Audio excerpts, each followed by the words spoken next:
spilled a cup of McDonald's coffee in किसी hot coffee की गलती उन्हें $6 लाख यानी कि लगभग आज के समय के हिसाब से 4 करोड़ रुपए की पड़ गई।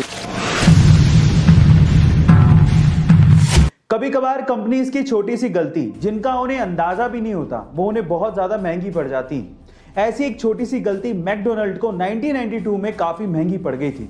उनकी एक छोटी सी हॉट कॉफी की गलती उन्हें $6 लाख यानी कि लगभग आज के समय के हिसाब से 4 करोड़ रुपए की पड़ गई थी। क्या थी वो गलती और उसके बाद मैकडोनल्ड ने अपने प्रोडक्ट में क्या सुधार किया, चलिए जानते हैं। अब हुआ कुछ यूं कि 79 ईयर ओल्ड स्टेला लेबेक नामक एक विडो एक कार में पैसेंजर सीट पर बैठी थी और उनके हाथ में मैकडोनल्ड की एक हॉट कॉफी थी और वो कॉफी गलती से उनके शरीर पर गिर गई। वो कॉफी सिर्फ नॉर्मली हॉट नहीं थी, वो कॉफी 88 डिग्री सेल्सियस तक हॉट थी, जिसकी वजह से स्टेला का नीचे का आधा शरीर पूरी तरीके से जल गया था और वो मर भी सकती थी। उसके बाद स्टेला को तुरंत अस्पताल पहुंचाया गया और वहां पर उनका ट्रीटमेंट हुआ जिसमें लगभग $20,000 लग गए। अब क्योंकि ये सब मैकडोनल्ड की हद से ज्यादा गर्म कॉफी की वजह से हुआ था और इसी वजह से वो इंजर्ड हुई थी, तो वो मुआवजा मांगने के लिए मैकडोनल्ड के पास पहुंची। स्टेला ने मैकडी वालों को उन्हीं की कॉफी का टेम्परेचर चेक करने को कहा। फिर उसके बाद उन्होंने अपने साथ हुई आप बीती को बताया। उन्होंने बताया कि किस तरह से इतनी हॉट कॉफी उनके शरीर पर गिर गई थी जिसका टेम्परेचर 88 डिग्री सेल्सियस था। उन्होंने ये भी बताया कि उनकी जान तक जा सकती थी। फिर उसके बाद उन्होंने बताया कि टोटल मेडिकल ट्रीटमेंट में $20,000 का खर्चा आया है जो कि मैकडी वालों को देना होगा। इस कंपनसेशन की उन्होंने मांग की, लेकिन मैकडी वालों ने सिर्फ $800 देने की पेशकश की। गाइस, $20,000 का खर्चा आया और मैकडी वाले सिर्फ $800 दे रहे थे। इस बात पे स्टेला मैकडी वालों के खिलाफ कोर्ट चली गई और मुकदमा कर दिया। जब स्टेला ने मैकडी के खिलाफ ये केस किया तो और भी लोग सामने आए। स्टेला के वकील ने ऐसे 700 से ज्यादा गवाह बुला लिए जिन्होंने मैकडी की कॉफी से जलने की शिकायत दर्ज करवाई थी।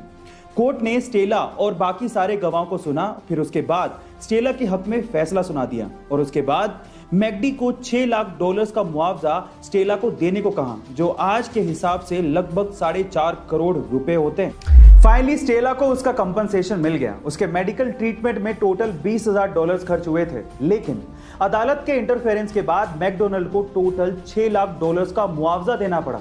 अब यहां से आप लोगों के अलग अलग मत हो सकते हैं। कई लोग ये कह सकते हैं कि स्टेला को न्याय मिला, कई लोग ये भी कह सकते हैं कि मैकडी की इसमें क्या गलती थी, उसको इतना खामियाजा क्यों भुगतना पड़ा।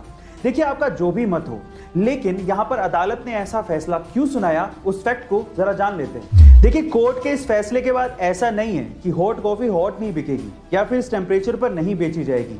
कॉफी तो हॉट है, वो इसी टेम्परेचर पर सर्व होगी, नहीं तो मजा कैसे आएगा, लोग उसे खरीदेंगे क्यों, ठंडी कॉफी कौन पिएगा। तो फिर सवाल ये उठता है कि निष्कर्ष क्या निकला, मैकडी को इतना मुआवजा आखिर देना क्यों पड़ा। तो ध्यान से सुनिएगा। कोर्ट का यह कहना था कि अगली बार अगर मैकडी किसी को हॉट कॉफी बेचता है तो उसे प्रोडक्ट की लायबिलिटीज को समझाना होगा, उसे हॉट कॉफी के प्रिकॉशंस को बताना होगा, उसे यह बताना होगा कि कॉफी हॉट है और यह आपको हार्म कर सकती है, इसीलिए बी केयरफुल।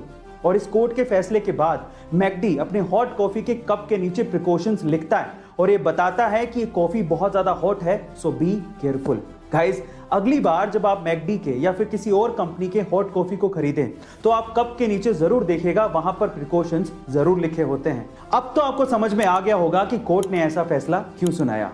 एक लार्क प्रजाति की चिड़िया जंगल में पेड़ के ऊपर बैठ के गाना गा रही थी। अचानक से वहां से एक किसान निकला जिसके हाथ में एक छोटा सा बॉक्स था।